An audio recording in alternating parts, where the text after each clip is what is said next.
할렐루야. 오늘도 말씀으로 주님과 동행하고 계신 여러분을 주님의 이름으로 축복합니다. 함께 보실 말씀은 욥기 38장에서 42장이 되겠습니다.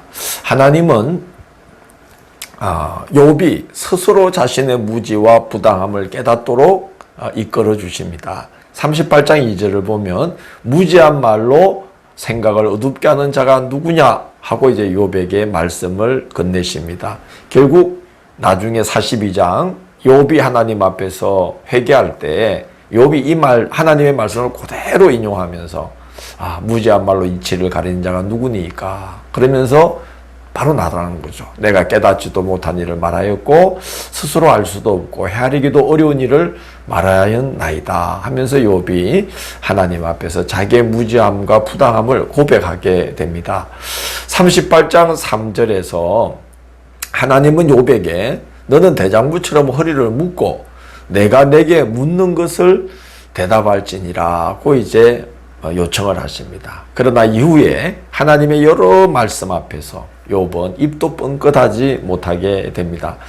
38장 4절을 보면 하나님께서 욥에게 내가 땅에 기초를 놓을 때에 네가 어디 있었느냐라고 물으십니다.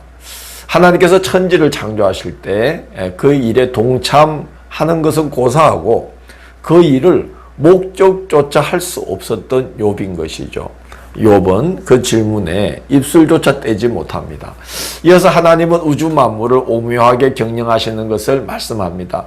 별들이 흑궁에 달려 있으면서도 떨어지지 않고 갈 길을 이렇게 가게 하시는 모습들, 또 티끌이 서로 붙으면 달라붙어서 흙덩이를 이루게 하셔서 땅을 이루게 하시는 그 일들, 그리고 그 위에서 각양 짐승들이 살게 하시는데 그 수많은 짐승들이 먹을 것이 있게 해주시는 그 하나님의 놀라운 능력과 지혜를 하나님께서 여러 가지 모습으로 말씀합니다.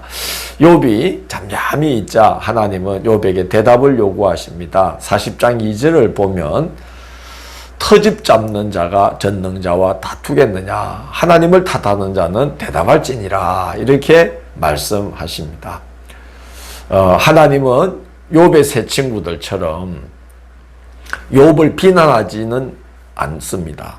대신 세상을 만들고 운행하시는 당신의 능력과 지혜를 말씀하실 뿐이었는데 욥으로 하여금 스스로 자신의 무지와 무능을 깨닫게 하십니다.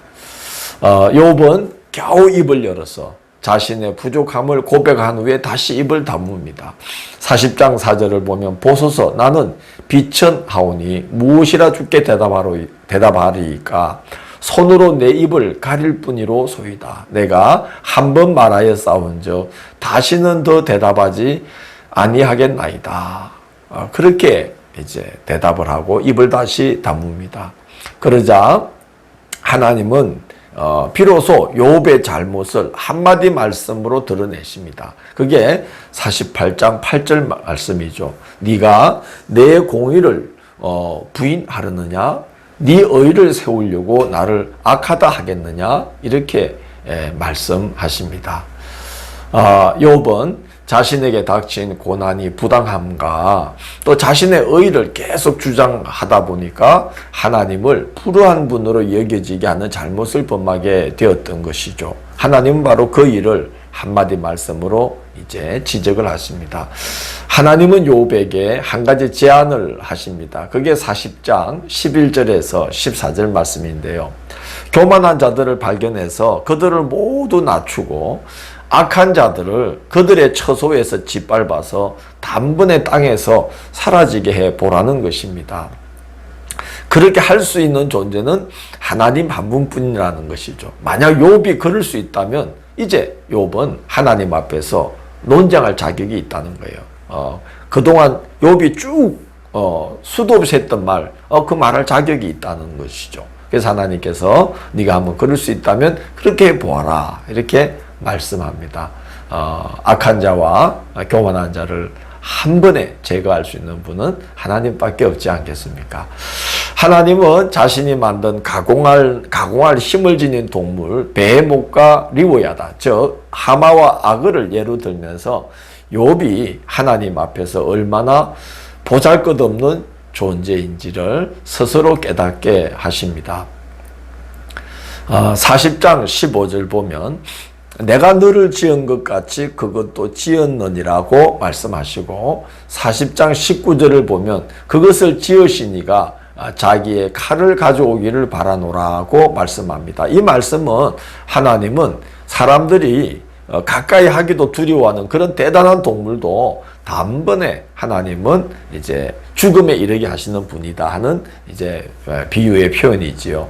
41장에서는 악어의 가공할 위력과 공포를 자아내는 모습을 묘사하면서 하나님께서 지으신 피조물 중 하나에 불과한 그 악어조차 마음대로 제어하지 못하는 처지에 있는 인간이 감히 하나님에 대해서 왈가왈부할 수 있겠느냐 하는 그런 뜻을 비치면서 하나님은 말씀을 마치십니다. 욥은 하나님의 말씀을 듣다가 하나님 앞에서 깨어집니다. 무지함에도 불구하고 그가 교만했음을 고백하고 하나님이 얼마나 놀라운 분인지를 이제 내가 눈으로 보는 것처럼 알게 되었다라고 고백하면서 그동안 했던 모든 논쟁의 말을 스스로 거두어 드리고 하나님 앞에서 회개를 하게 됩니다. 하나님께서 욥의 세 친구들을 이제 책망하면서 욥 앞에서 속죄의 번제를 드리라고 말씀하십니다. 그래서 세 친구들은 욥 앞에서 번제를 드리고 또 욥은 친구들을 위해서 기도를 해줍니다. 그래서 이제 서로 화해를 하게 되는 것이죠. 이제 그래서 하나님께서 욥의 세 친구들에게는 그들의 우매함을 따라서 갚지 않으시고 또 욥은 공경에서 건져주시는 은혜를 베푸십니다. 욥은 사람들에게 다시 위로를 받게 되고 하나님께서 욥의 말년에 처음보다 더 복을 주셔서 많은 소유와 많은 자녀를 두게 되고 140년을 이후에 140년을 더 살면서 아들과 손자 4대를 보고 천수를 누린 후에 이제 하나님께로 돌아가게 됩니다.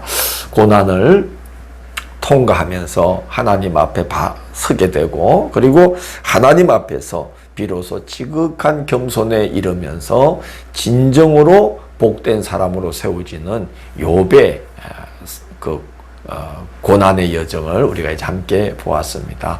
하나님 앞에 설 때 비로소 우리는 우리 자신을 알게 되는구나 하는 생각이 듭니다. 내일 6월 17일 목요일에는 시편 1편에서 9편을 복 있는 사람이라는 제목으로 살펴보도록 하겠습니다. 오늘도 함께 해주셔서 감사합니다.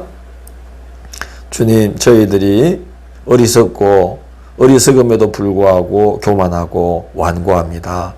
이렇게 연약한 저희들 불쌍히 여기사 어리석음에 빠지지 않도록, 그럼에도 불구하고 교만에 이르지 않도록 항상 우리를 깨우쳐 주시고 겸손히 주님 앞에서 우리의 연약함을 고백하면서 하나님을 의지하고 하나님의 뜻을 따라 살아가는 저희들의 삶이 되도록 인도하여 주옵소서. 하나님 앞에서 우리 자신을 볼 수 있는 자들이 되게 하여 주옵소서. 예수님 이름으로 기도드립니다. 아멘.